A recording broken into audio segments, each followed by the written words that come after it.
जय श्री राधे, जय श्री कृष्ण आप सभी को। और कैसे हैं आप सब? आशा करते हैं ठाकुर जी की कृपा से आप सब कुशल मंगल होंगे और भगवान की भक्ति में लीन होंगे।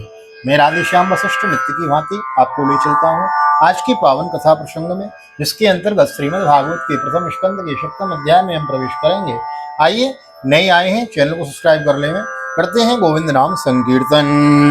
श्री कृष्ण गोविंद हरे मुरारी, नाथ नारायण वासुदेव। श्री कृष्ण गोविंद हरे मुरारी, नाथ नारायण वासुदेव।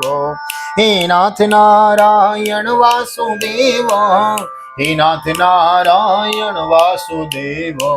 श्री कृष्ण गोविंद हरे मुरारी, हे नाथ नारायण वासुदेव। नारायणं नमस्कृत्यं नरं चैव नरोत्तमं, देवीं सरस्वतीं व्यासं ततो जयमुदीरयेत्। कृष्णाय वासुदेवाय हरे परमात्मने प्रणतग्नेशनाशाय गोविन्दाय नमो नमः। ओम नमो भगवते वासुदेवाय। श्रीमद्भागवत महापुराणम् अथ प्रथमस्कन्धः सप्तमोऽध्यायः। शौनक उवाच निर्गते नारदे सूतो भगवानो बादरायणो श्रुतवास्तविप्रेत्यं ततः किमकरोत् विभोः। श्री शौनक जी ने पूछा, सूत जी, सर्वज्ञ एवं सर्वशक्तिमान व्यास भगवान ने नारद जी का अभिप्राय सुन लिया, फिर उनके चले जाने पर उन्होंने क्या किया? सूतोवाच ब्रह्म नद्यां सरस्वत्यां आश्रम पश्चिमे तटे सम्या प्रासो इति प्रोक्तम ऋषीणां शत्रुवर्धन। तस्मिन् सो आश्रमे व्यासो बदरीषण्ण वण्डते आसीनोपस्पृश्य प्रणितमो स्वयं भक्ति योगेन मनसि सम्यक् प्रणीहते मलये अवश्यत् पुरुषं पूर्वं मायां तदुपाश्रयम्। यस्या सम्मोहितो जीवो आत्मानं त्रिगुणात्मकं परोपि मनुतेनर्थं तत्कृतं चा विपद्यते। श्री सूत जी ने कहा, ब्रह्म नदी सरस्वती के पश्चिम तट पर सम्याप्राश नाम का एक आश्रम है। वहाँ ऋषियों के यज्ञ चलते ही रहते हैं। वहीं व्यास जी का अपना आश्रम है। उसी के चारों ओर वीर का सुंदर वन है और आश्रम में बैठकर उन्होंने आचमन किया और अपने मन को समाहित किया। उन्होंने भक्ति योग के द्वारा अपने मन को पूर्णतया एकाग्र और निर्मल करके आदि पुरुष परमात्मा और उनके आश्रय के रहने वाले माया को देखा। इसी माया से मोहित होकर यह जीव तीनों गुणों से अतीत होने पर भी अपने को त्रिगुणात्मक मान लेता है और इस मान्यता के कारण होने वाले अनर्थों को भोगता है। अनर्थोपशम साक्षात भक्ति योग मदोक्षजे लोकस्य जानतो विद्वान चक्रे सांत्वति संहिताम्। यस्यां मे श्रूयमाणायां कृष्णे परमपुरुषे भक्तिरुत्पद्यते पुंसं सुखमोह भयापः। स्वसंहितां भागवतीं कृत्वा अनुक्रम्य चात्मजं सुखमध्यापयामास निवृत्तिनिरतं मुनिम्। इन अनर्थों की शांति का साक्षात साधन है केवल भगवान का ही भक्ति योग, भगवान का भक्ति योग। परंतु संसार के लोग इस बात को नहीं जानते। यही समझकर उन्होंने इस परमहंसों की संहिता श्रीमद् भागवत की रचना की। इसके श्रवण मात्र से पुरुषोत्तम भगवान श्री कृष्ण के प्रति परम प्रेममयी भक्ति हो जाती है, जिसके जीव के शोक मोह और भय नष्ट हो जाते हैं। उन्होंने इस भागवत संहिता का निर्माण और पुनरावृत्ति करके इस अपने निवृत्ति परायण पुत्र श्री सुखदेव जी को पढ़ाया। शौनक उवाच सवे निवृत्ति निरतः सर्वत्रोपेक्षको मुनि कस्य वा बृहति मेताम आत्मा रामा समभ्यसत। श्री शौनक जी ने पूछा, सुखदेव जी तो अत्यंत निवृत्ति परायण है, उन्हें किसी भी वस्तु की अपेक्षा नहीं है, वे सदा आत्मा में ही रमण करते हैं, फिर उन्होंने किस लिए इस विशाल ग्रंथ का अध्ययन किया? सूत उवाचो आत्मा राम श्रवणयो निर्गंथाप्युरुक्रमे कुर्वन्त्यो हेतु किं भक्तिं मित्तं भूत गुणोवरी। हरेर्गुणाक्षिप्तमतिर्भगवान् वादरायणी अद्यदान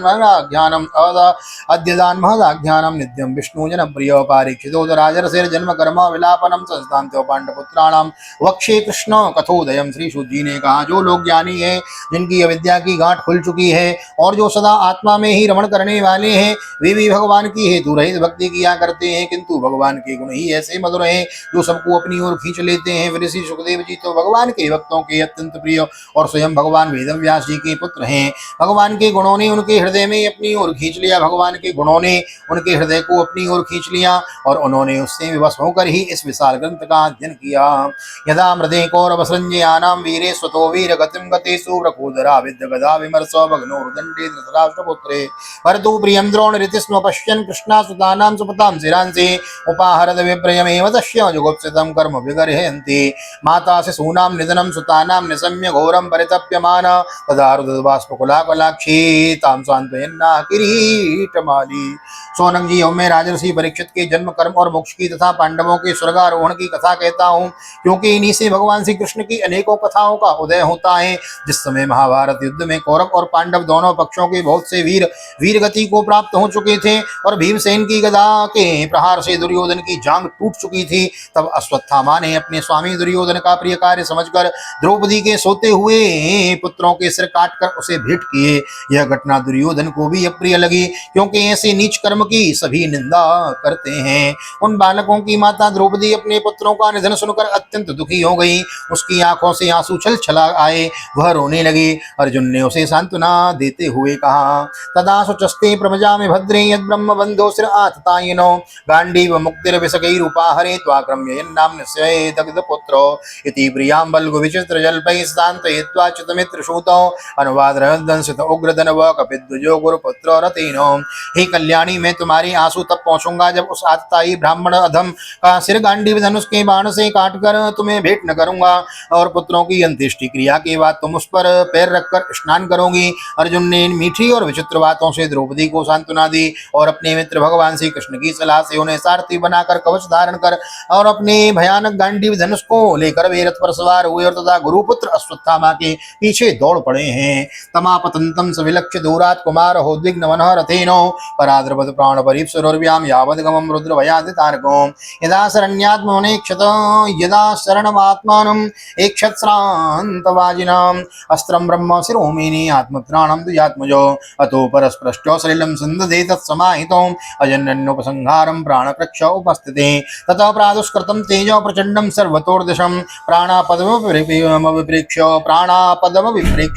विष्णुं जिष्णुरुवाच। बच्चों की हत्या से अश्वत्थामा का भी मन उद्विग्न हो गया था। जब उसने दूर से ही देखा कि अर्जुन मेरी ओर झपटे हुए आ रहे हैं, तब वो अपने प्राणों की रक्षा के लिए पृथ्वी पर जहां तक भाग सका था रुद्र से भयभीत सूर्य की भांति भागता रहा। तब उसने देखा कि मेरे रथ के घोड़े थक गए हैं और मैं बिल्कुल अकेला हूं। तब उसने अपने को बचाने का एकमात्र साधन ब्रह्मास्त्र ही समझा। यद्यपि उसे ब्रह्मास्त्र को लौटाने की विधि मालूम न थी, फिर भी प्राण संकट देखकर उसने आचमन किया और ध्यानस्थ होकर ब्रह्मास्त्र का संधान किया। उस अस्त्र से सब दिशाओं में एक बड़ा प्रचंड तेज फैल गया। अर्जुन ने देखा कि अब तो मेरे प्राणों पर ही आ बनी है। तब उन्होंने श्री कृष्ण से प्रार्थना की है। अर्जुन उवाच, कृष्ण कृष्ण महाभाव भक्तानाम अभयंकरो त्वमेको दय्यमानानाम अपवर्गोऽसि संसृते त्वमाद्य पुरुषो साक्षात् ईश्वरः प्रकृते परो मायां विदुस्य चिंचक्त्या कैवल्ये स्थित आत्मनि स एव जीवलोकस्य माया मोहित चेतसो विदत्ते स्वेन वीर्येण श्रेयो धर्मादिलक्षणम्। अर्जुन ने कहा, श्री कृष्ण तुम सच्चिदानंद स्वरूप परमात्मा हो, तुम्हारी शक्ति अनंत है, तुम ही भक्तों को अभय देने वाले हो। जो संसार की धधकती हुई आग में जल रहे हैं, उन जीवों को उससे उबारने वाले एकमात्र तुम ही हो। तुम प्रकृति से परे रहने वाले आदि पुरुष साक्षात परमेश्वर हो। अपनी चित शक्ति स्वरूप शक्ति से बहिरंग एवं त्रिगुणमयी माया को दूर भगाकर अपने अद्वितीय स्वरूप में स्थिर हो। वही तुम अपने प्रभाव से माया मोहित जीवों के लिए धर्मादि रूप कल्याण का विधान करते हो। तथायं चावतारास्ते भवो भारजीर्षयो स्वानां चानन्य भावानां मनोध्यानाय चासकृत किमिदं तुदकृतो वेत्ति देवदेव न वेद्म्यहं सर्वतो मुखमायाति तेजो परमदारुणम्। तुम्हारा यह अवतार पृथ्वी का भार हरण करने के लिए और तुम्हारे अनन्य प्रेमी भक्त जनों की निरंतर स्मरण ध्यान करने के लिए है। सम्यक प्रकाश स्वरूप श्री कृष्ण यह भयंकर तेज सब ओर से मेरी ओर आ रहा है। अब यह क्या है, कहां से क्यों आ रहा है, इसका मुझे बिल्कुल पता नहीं। श्री भगवान उवाच, वेत्तेदं द्रोणपुत्रस्य ब्रह्मवस्त्रं प्रदर्शितं नैवासो वेद संज्ञारं प्राणावादौ उपस्थिते। भगवान ने कहा, अर्जुन यह अश्वत्थामा का चलाया हुआ ब्रह्मास्त्र है। यह बात समझ लो कि प्राण संकट उपस्थित होने से उसने इसका प्रयोग तो कर दिया, परंतु वह ऐसे अस्त्र को लौटाना नहीं जानता। न यस्मान्योतमं किंचित अस्त्रं प्रत्यगकर्षणं जय्यास्तेज उन्नद्धमस्त्रज्ञो यस्त्र तेजसो। किसी भी दूसरे अस्त्र में इसको दबा देने की शक्ति नहीं है। तुम शस्त्रास्त्र विद्या को भली भांति जानते हो। ब्रह्मास्त्र के तेज से ही इस ब्रह्मास्त्र की प्रचंड आग को बुझा दो। सुतवाचो श्रुत्वा भगवता प्रोक्तं बालगुणः परवीरः स्पष्टो वापस्तं परिक्रम्य ब्रह्मं ब्रह्माय संददे संयत्यान्योन्यवयोस्तेजसी सरसं प्रति आवृत्योरोदसी गं च प्रदा पदार्थैकमग्निवत् दृष्ट्वा स्रोतेजस्तु तयोस्त्रीन् लोकान् प्रददन् महत् दह्यमाना प्रजा सर्वा साम्वर्तकमसम्मतो साम्वर्तकोमवंसतो प्रजोपप्लवमालक्ष्य लोकव्यतिकरं च तं मत्तं च वासुदेवस्य संहारार्जुनोद्वयं सूर्य कहते हैं। अर्जुन विपक्षी वीरों को मारने में बड़े प्रवीण थे। भगवान की बात सुनकर उन्होंने आचमन किया और भगवान की परिक्रमा करके ब्रह्मास्त्र के निवारण के लिए ब्रह्मास्त्र का ही संधान किया। बाणों से विष्टित हो उन दोनों ब्रह्मास्त्रों को तेज प्रलय कालीन सूर्य एवं अग्नि के समान आपस से टकराकर सारे आकाश और दिशाओं में फैल गए, बढ़ने लगे। तीनों लोगों को जलाने वाली उन दोनों अस्त्रों की बड़ी हुई लपटों से प्रजा जलने लगी और उसे देखकर सबने यही समझा कि यही प्रलय काल की सांवर्तक अग्नि है। उस आग से प्रजा और लोगों का नाश होते देखकर भगवान की अनुमति से अर्जुन ने उन दोनों को ही लौटा दिया है। ततो आसाद्यो दर्शो दारुणं गौतमी सुतं बबन्धार मर्षतां प्राच्यं पशुं रसनयायतो शिबिरायो निशीसन्तं निनीसन्तं नाम्ना बद्ध्वा मृपुं बलात् प्राहार्जुनं प्रकुपितो भगवानम्बुजेक्षणो मेनं वार्तार्षित्रातं ब्रह्मबन्धुर्मिमं जहीयोसा वनागसं सुप्तान्नवधीन्य शिवानगान् मत्तं प्रमत्तं उन्मत्तं सुप्तं बालं श्रियं जडं प्रपन्नं व्रतं भीतं न रिपुं हन्ति धर्मवेत् स्वप्राणान्यो परप्राणे पश्व प्राणा घृणा खला तद्वदस्तस्य श्रेयो यत्रो दास्यात्यदपमान् प्रतिश्रुतं च भवता पञ्चल्नि दृणोतो मम आहरिष्ये शिरस्तस्य यस्ते मानिन्य पुत्रः। अर्जुन की आंखें क्रोध से लाल लाल हो रही थी। उन्होंने झपटकर उस क्रूर अश्वत्थामा को पकड़ लिया और जैसे कोई रस्सी से पशु को बांध ले ऐसे ही उसे बांध लिया।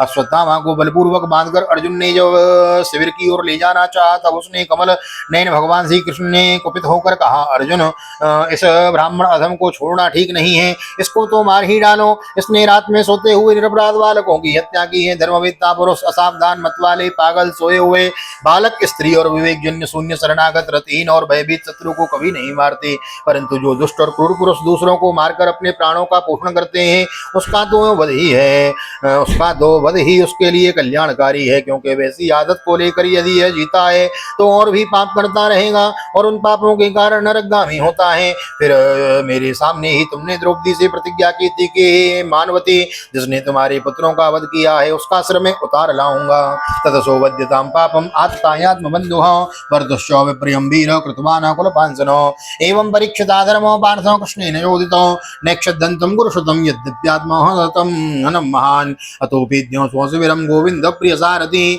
न्यवेदयत्तं प्रियायै सोचिन्त्यो आत्मजानतान्। इस पापी गुलांगार आत्ताई ने तुम्हारे पुत्रों का वध किया है और अपने स्वामी दुर्योधन को भी दुख पहुंचाया है, इसलिए अर्जुन इसे मार डालो।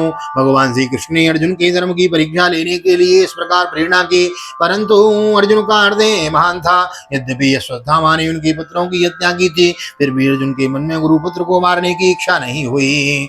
तथात्मा अथोपेत्यो स्वशिविरं गोविंदो प्रियसारथीन् वेदयत्तं प्रियाय सोचन्त्यो आत्मजानतान् तथा हर्तं पशुवत् पाशबद्धं वाङ्मुखं कर्म जुगुप्सतेनो निरीक्ष्य कृष्णापकृतं गुरोषुतं भावस्वभावा कृपया ननामचो उवाच चास हन्त्यस्य वन्दनानेनं सति मुच्यतामुच्यतां मीशो ब्राह्मणो नितरां गुरो सरहस्यो धनुर्वेद सविसर्गोपसंयमो अस्त्रग्रामाशोवता सिद्धितो यदनुगृहात्। इसके बाद अपने मित्र और सारथी श्री कृष्ण के साथ वे अपने युद्ध शिविर में पहुंचे। वहां अपने मृत पुत्रों के लिए शोक करती हुई द्रौपदी को उसे सौंप दिए। द्रौपदी ने देखा कि अश्वत्थामा पशु की तरह बांध कर लाया गया है। निंदित कर्म करने के कारण उसका मुख नीचे की ओर झुका हुआ है। अपना अनिष्ट करने वाले गुरुपुत्र अश्वत्थामा को इस प्रकार अपमानित देखकर द्रौपदी का कोमल हृदय कृपा से भर आया और उसने अश्वत्थामा को नमस्कार किया। गुरुपुत्र का इस प्रकार बांध कर लाया जाना सती द्रौपदी को सहन नहीं हुआ। उसने कहा, छोड़ दो इन्हें, छोड़ दो, ये ब्राह्मण हैं, हम लोगों के अत्यंत पूजनीय हैं। सरहस्यो धनुर्वेद सवितर्गोपसंयमो अस्त्रग्रामाश्चोवता शिक्षितो यदनुगृहात् स एषः भगवान् द्रोणो प्रजारूपेण वर्तते तस्यात्मनोरथपर्यापत्न्यास्ते नानुवद्गाद्वीर सुप्रपीः। इन्हें छोड़ दो, जिनकी कृपा से आपने रहस्य के साथ सारी धनुर्वेद और प्रयोग तथा उपसंहार के साथ संपूर्ण शस्त्र शास्त्रों का ज्ञान प्राप्त किया है। वे आपके आचार्य द्रोण ही पुत्र के रूप में आपके सामने खड़े हैं। उनकी अर्धांगिनी कृपा अपने वीर पुत्र को ममता से ही अपने पति का अनुगमन नहीं कर सकी, वे अभी जीवित हैं। तद्धर्मज्ञ महाभागा भगवत गौरवं कुलम प्रजनम नारतिं प्राप्तं पूज्यं वन्द्यम वीक्षणसो माम रोदिजस्य जननी गौतमी पददेवतो यतां मर्तवत्सार्तां रोदिम्य सहस्रमुखी मुहुः ये कोपितां ब्रह्मकुलं राजन्येरजितात्मभिः तत्कुलं प्रदत्यासुं सानुबन्धं सुचार्पितम्।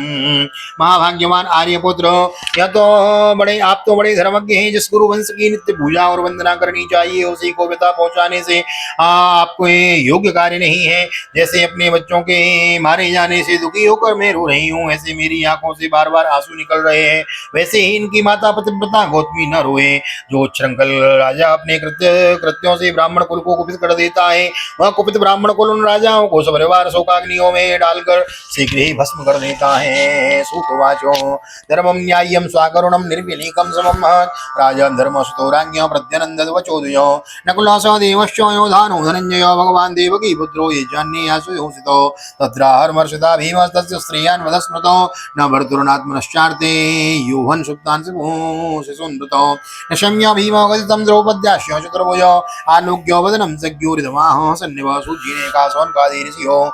द्रौपदी की बात धर्म और न्याय के अनुकूल थी, उसमें कपट नहीं था, करुणा और ममता थी। अतएव राजा युधिष्ठिर ने रानी के इन हित भरे श्रेष्ठ वचनों को अनुमोदित किया, अभिनंदन किया। साथ ही नकुल, सहदेव, सात्विक, अर्जुन, स्वयं भगवान श्री कृष्ण और वहां पर उपस्थित सभी नर नारियों ने द्रौपदी की बात का समर्थन किया। इस समय क्रोधित होकर भीमसेन ने कहा, जिसने सोते हुए बच्चों को न अपने लिए और न अपने स्वामी के लिए बल्कि व्यर्थ ही मार डाला, उसका तो वध ही उत्तम है। भगवान श्री कृष्ण ने द्रौपदी और भीमसेन की बात सुनकर और अर्जुन की ओर देखकर कुछ हंसते हुए यूं कहा। श्री कृष्णवाच ओम ब्रह्मबंधुर्न हंतव्यो आतताई वदारणा महे वो वै मामनातं परिपय्यानुशासनम् पुरु प्रतिश्रुतं सत्यं यत्तत्सान्धुतया प्रियां प्रियं च भीमसेनायो पांचत्वा पांचल्यो मह्यमेव च। भगवान श्री कृष्ण बोले, पतित ब्राह्मण का भी वध नहीं करना चाहिए और आतताई को मार ही डालना चाहिए। शास्त्रों में मैंने ये दोनों बातें कही हैं, इसलिए मेरी दोनों आज्ञाओं का पालन करो। तुमने द्रौपदी को सांत्वना देते हुए जो प्रतिज्ञा की थी उसे भी सत्य करो। साथ ही भीमसेन, द्रौपदी और मुझे भी जो प्रिय हो वह भी करो। सूतुवाचो अर्जुनं सहसाज्ञायो हरिरार्थावतासिनो मणिं जहार मूर्धन्यो द्विजस्यो स मूर्धयं विमुच्य रसनाबद्धं बालहत्याद प्रभो तेजसा मणिना हीनो शिविरान्येरयापयत। यापयत सूत जी कहते हैं, अर्जुन भगवान के हृदय की बात तुरंत ताड़ गए और उन्होंने अपनी तलवार से अश्वत्थामा के सिर की मणि और उसके बालों के साथ उतार ली। बालकों की हत्या करने से वह श्रीहीन तो पहले ही हो गया था, मणि और ब्रह्मतेज से भी रहित हो गया। इसके बाद उन्होंने रस्सी का बंधन खोलकर उसे शिविर से निकाल दिया। मूड देना, धन छीन लेना और स्थान से बाहर निकाल देना, यही ब्राह्मण धर्मों का वध है। उसके लिए इससे भिन्न शारीरिक वध विधान नहीं है। वपनम द्रविणादानम स्थानानिर्यापणम तथा ऐसे ही ब्रह्म बंधूनां वधो नारण्यो स्थितेः को पुत्र शोकातुरा सर्वे पांडवा स कृष्णयो स्वानामृतानां कृत्यो चक्रुर्निर्हरणाधिकम्। पुत्रों की मृत्यु से द्रौपदी और पांडव सभी शोकातुर हो रहे थे। अब उन्होंने अपने मरे हुए भाई बंधुओं की दाहादि अंत्येष्टि क्रिया की है।